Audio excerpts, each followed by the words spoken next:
Yeah, I mean, in the moment, it's not easy. Wasn't easy for those guys. I think more so maybe Lou, just because from where he was projected to go, most people had him going, significantly higher. But there were reasons that behind the scenes as to why he wasn't drafted at all. There were plenty of opportunities. There just wasn't the right opportunity. And now, like I said, after it's.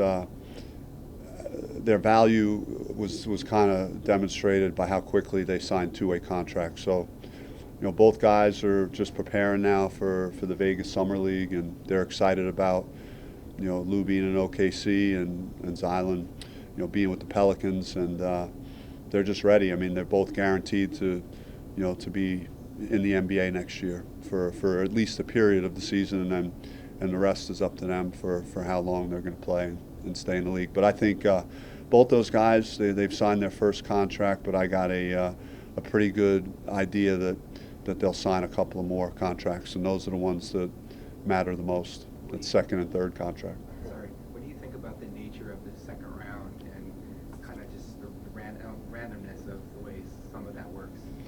Yeah, just there was a lot of variables. There were some selections that most people did not forecast. So then that kind of sets off a chain of events that someone is the odd man out in some of the picks. And I know that Lou specifically had a lot of interest and worked out for a lot of teams, and there was strong interest for a couple of different teams. And when that didn't happen, things changed for him, and that was a part of what happened that night.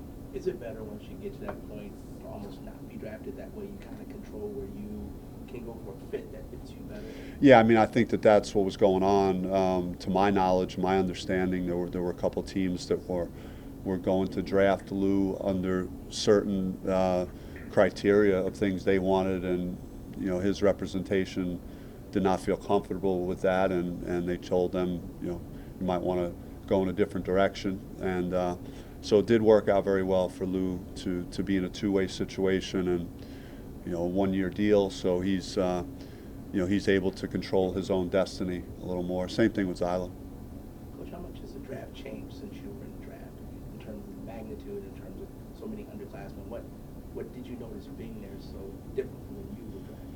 Yeah, it was. I had the same feeling in my stomach for those guys, the same anxiety, all day, and then just wondering when it was going to happen for them. So brought back a lot of feelings like that. But otherwise, yeah, I mean, everything is escalated, and there's more hype behind it, and the NBA put on a first-class event. It was really high-level event. Do you remember what you wore? Did you go like bow tie, no socks? I mean, I had a decent suit. I mean, the suit was okay. It was like a lighter suit. I did, the fashion piece was not as wasn't as much in focus, and I didn't really have much fashion style at the time. I think I ended up getting a tie at the mall in like 2 days before the draft. So it was, I'm sure what the thought that was not there as what guys put into it these days. What's the thought that goes into these announcements? Why are you taking pictures over there? Are you working now? Did you get you have a side job or something? Yeah? All right. Sorry about that, guys. What was the question again? The thought that goes into these recruits when they announce now, going back to when you made your decision to go to Duke, what you see. I mean, are you on social media kind of waiting for Arizona State to pop up? I mean, it's all about what the individual's comfortable with, and there's nothing wrong with promoting yourself, promoting your brand to a degree, and I think that's what's happening with some of those things.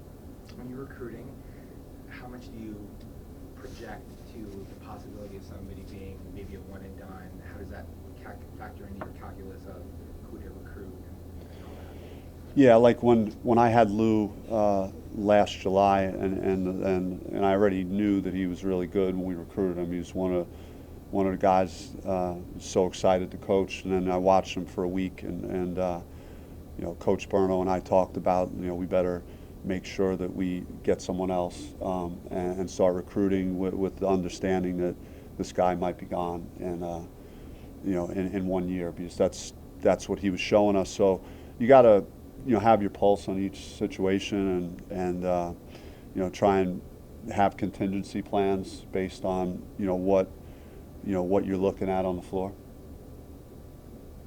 Coach, as usual, you're playing a tough preseason schedule, and that's starting to become the thing with ASU. Why is it so important with a young team or a newer team to every year put them through the fire? I mean, I just the way I believe it should be. It's challenging your guys. We try and challenge our players in workouts and practices and get them prepared, and then just want them playing in games that they could get excited about playing, and our fans are excited to see, and then also put you in a position, if you take care of business and you win those games, then you're viewed as a potential NCAA tournament team. So that's kind of the whole way that we're trying to do our whole philosophy with it. It's a good way to get these guys battle tested before Pac-12 play, which is already jumping up to the Yeah, I mean, it's great to be in that spot, be in big games, to have to stand up to that. Last year, whether it was Kansas or Nevada on the road, Georgia on the road, and Vanderbilt. I mean, there are lessons that you learn through those games, and then you're able to, sometimes you get exposed, you see who's ready to play in those big games, who wants that moment. So you just learn a lot about your team, and then you could make the adjustments you need to make. On a scale of 1 to 10, Bobby, how much are you looking forward to the China trip? I am right now it's like a 6 or 7, but it's trending upwards. I just think it's a good opportunity, really, for our players again to see a place that they may never see again. I mean, it's a unique opportunity to do that. I've never been there, and I'm not sure anyone in our program has. So it's going to be it'll be worth it from that standpoint, just to again learn about a different culture, see some different things. But it's just tough because you're in season mode then. You're not in sightseeing mode.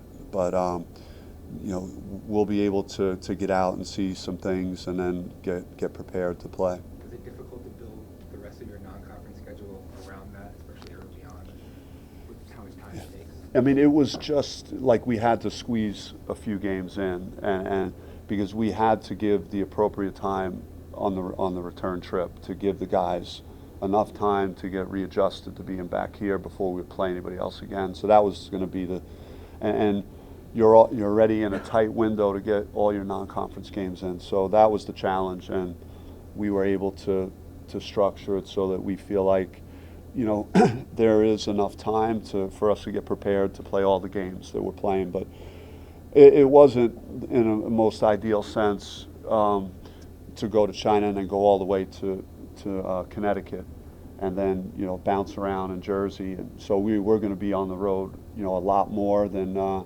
we did last year or the year before. But we'll figure that out. And the positive is that we don't have any road games in December, so we'll be able to really start to get better as a team and not have to travel and then get ready for Pac-12. I know it's out of your control, but would you rather, if you're going to travel that distance, play someone other than a conference opponent? I think the way it's set up, it's different. Certainly, it would have been nice to play another power school there, but as opposed to maybe putting a loss into our league, in the non-conference. But Colorado is projected to be a top 50 team at a minimum, I think, with the players they're returning. So it's a great opportunity for us to play a quality opponent. How much do you have a sense about the personality of your team for next season? It's real early, and we just really have just gotten the guys back, and it's we haven't done enough workouts yet for me really to know what we're going to be at this point. But some talented guys for sure, and guys are working hard and have a good attitude, really enthusiastic about being here. So it's we've kicked the summer off to a pretty good start. What about any initial thoughts on the newcomers? Again, I don't want to make any judgments too soon. It's a really good group, though. I think Lonzo Verge has already stood out for me just with his creativity and making guys better on the floor. He's very vocal. Our guards are going to be very vocal. This year between Remy, who's a natural communicator on the court, and Lonzo is the same way. He talks constantly in a positive way. And then Jalen House, another guy that's always excited, enthusiastic, and communicating. So that's good that we have that. Khalid Thomas has shown some nice things already. Really, 6'9", he could shoot. He's a very good athlete. Andre Allen has been working hard. And then we'll get everyone else into the mix. Jalen Graham is a guy that I think has shown good footwork, and he's battling inside. He's for an incoming freshman. He looks pretty good. You added a coach to your staff, Eric Brown. Yep. Explain the process what led you to him. Yeah, I just think that Eric, his whole body of work is what we were attracted to. Just he's been in the business for a long time. He's worked at multiple places. He's a pro. He's good on the floor, and he's got great contacts. He's also a West Coast guy, and even though I've been out here now, this will be my 5th year, and Coach Berno the same. It's nice to have a guy on staff that that has connections in the West Coast, and he just came really highly regarded. A lot of good people that I respect reached out on his behalf, and and so he fits what we were looking for that spot. Still have one more spot there. Yep. You're pretty close to filling it. We're close, and I think we're getting there. Every day we're getting closer. But again, there's no real rush on my end, or Coach and I, Coach Berno and I, do so much of the work on the floor and the workouts anyway. I'm not the type of head coach that has the coffee on the sideline and lets his assistants do all the work on the floor. So, we've managed, in the recruiting cycle too, being under 2 guys under, and still, doing a good job of finishing out the roster for this year late with some nice additions. So, Coach Berno has done great. We've all picked up the slack as we, figure out and make the last hire. When you have openings on your staff as a coach at a fairly decent or at a good place to coach, does your phone light up? Do you get just bombarded with candidates from all different angles? Yeah, I mean, we had some really good people that we sat down with, and a really strong group. I sat down and talked with Tim Miles initially. He came in, and it was great for me just to learn some things about how he ran his program at Nebraska. And he's just very detail oriented, very analytic oriented, and we talked about basketball. And I'm sure he's going to be a head coach again, real soon. Got a lot of respect for him as a coach, and he was willing to come in and just let us at least talk to him. And so that was a great opportunity, and he'll most likely, I would imagine, do TV this year. He's a good, charismatic guy, and fun guy to be around. So, but we had a lot of people, good people that we talked to, and it's just a matter of getting the right fit and just making sure you're bringing in someone that you think makes it all work the way you need it to. Lonzo tweeted out a photo. It was a really cool photo. He's on campus for just a few days, and then he's out working out, and he's guarding James Harden over at Weatherup. What kind of recruiting tool do you think that could be when that circulates on social media? Yeah, I saw the picture. Again, we can't watch those workouts, but I did see the picture, and other than that, I don't really want to get into many details about it specifically because, I'm not sure if there's any compliance issues with me talking about if that took place. I'm assuming it did because there was a picture. And then you said a few times that you expect big things from Tayshaun. Yeah. Why is that? What have you seen just from over the offseason? It looks like he's changed his body. Yeah, he's leaned out some already, and he went home for several weeks and was in a good routine of training. And I noticed in the spring, I think it might, maybe the influence that Zylan had on him, that the whole year, and seeing, what happened with Lou going through the draft process as a guy that was as highly rated as Tayshaun, it could be, a bit of a wake-up call, like I got to get it going here. And I just noticed more maturity about him in workouts, and him controlling his emotions a little better, and just his focus and how he was training. And I think he knows that with Zylan, graduating and going on, that there's an opening there for him to really step in and be an impact player. And he has the talent to do that. He's just got to, again, it's just going to be working at it every day, and the maturity that he needs, and to attack this opportunity. This is his time to really step up and be a difference maker for us this year. Has he been the biggest surprise of the summer? I mean, I would say just how his attitude was and how he was approaching his training and his workouts is improving, and his, maybe it's a little more maturity. Maybe, he saw all the success that Zylan and Lou had, and he wants his opportunity, and he knows with Z moving on that there's a void that needs to get filled, and so I'm hopeful that he continues to want to push himself like that, every day, and attack what we're doing. You lost a couple front court guys to transfers. Are you comfortable with the depth you have there with the guys you brought in, the guys you have? I am. I just, Melo is a guy that's, is not talked about a ton, or might have got lost in the shuffle some last year. He's, I think, could make some improvements in his game in the next several months.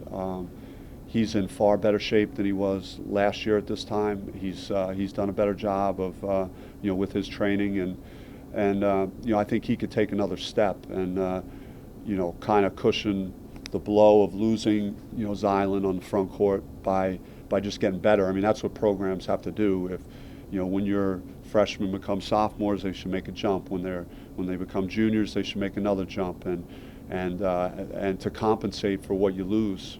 You always want to add to try and offset losing guys. You want to add talent, but you also want to develop the guys and hope that their roles would grow. And I think that would be the case with guys like Tayshaun and Romello and Kamani on the front court, and then we're adding some good talent to the mix. Have you seen any step from Kamani? Have you added something to his game? Yeah, Kamani again was another guy that he put some weight on. He physically looks really good. He got stronger, probably put on 10 pounds since the season ended, and he's getting to the point where he's just completely comfortable in our workouts, and just he's making plays out there. He looks like he's ready to make a move and take a step this year. Could he kind of shift down more to a more front court position? I mean, he's I don't know. He looked like he grew an inch again. I mean, he's legit. Like, I think about 6'8", and he's about 220 now, and so I think I'll have some more versatility with him to, maybe 2 through 4 with him at times. Those would be his positions with us with certain lineups on the floor. Coach, I just finished up talking to Greg Powers, and he said that Tom Izzo donated $1 million to the MSU hockey program. He was wondering if you had any words on that. Well, that's a big commitment, and that's I could take several zeros off that and see what we could do here. But no, it's great that he's all in, with MSU. How long has Coach Izzo been there? Over 20, right? So I got a few years. So talk to me in a few years. Bobby, we haven't talked to you since you got your latest extension, but just 4 years, you've had a couple extensions now. Just what does it mean to you that the university has supported you, and you've got a couple years added with a fairly nice package? I really have the utmost confidence in the leadership of the school, and I sat down with President Crow and Ray Anderson a few weeks after the season ended, and it was amazing just how much President Crow knew about our program and how closely he followed it. And he may not have been at every game because his schedule is, it's got a lot of pulled in a lot of directions. But he always watched and had some tremendous observations, just as a great leader that he is, just about things that he saw for me, and good and some that made me look about ways that I could keep getting better as a coach. So it's tremendous to get that type of feedback, and they immediately made it known to me that they wanted to get me, here for the maximum amount of years, so that I continue to build off what we've been able to do the last two seasons. Coach, I want to ask you, how hands-on are you when you guys recruit international players? Like, just for instance, like, what was the process like when you went and got Lou, and then, say like Elias, like coming from Finland? Just what is that process like for you? Yeah, a lot of the recruitments are very individualized, and they're different depending on the situation. Lou's was because you could see that he was only here a short time, and he was known in the United States. He was playing over in the U.S. and a lot of the AAU circuits, so his was like almost a 3-year recruitment, and so that was a long process. Elias was different. He was mainly overseas. Not a ton of people knew about him. His was not as extensive, not as long of a recruiting process. He visited a couple of schools, got a chance to see what we were about and sit down with us. And he's got a support group that we talk to, and then he made a quicker decision. I think it just all depends really on the situation. So is it like Elias, he visits ASU and you get to talk to him that way, or is it something where you're like, oh, we gotta check this guy out in Finland? Well, I mean, just their assistant coaches usually are talking to people, and they get filmed, especially when a kid from the international has an interest in playing Power Conference and wants to come to the United States, and then you take a look and see how that fits, how that player would fit into what you're doing, and then there are just the phone calls. I mean, Coach Berno is making a tremendous amount of phone calls behind the scenes, talking to a lot of people about whatever prospect it would be, before it would kind of even get to my level where I would get involved in it. So there's a lot of work on his end. Assistant coaches don't get nearly enough credit for the recruiting process and the time and the investment that a guy like Coach Berno would put in, recruiting a guy. I mean, he's, now that Lou left and Anthony Coleman kind of was the point man on Lou, Rashawn has really recruited a majority of the players that are in the program. He's been a tremendous asset to what we're doing. He's one of the top assistants in the country. Anything Else? Thanks, guys. Thanks, Coach.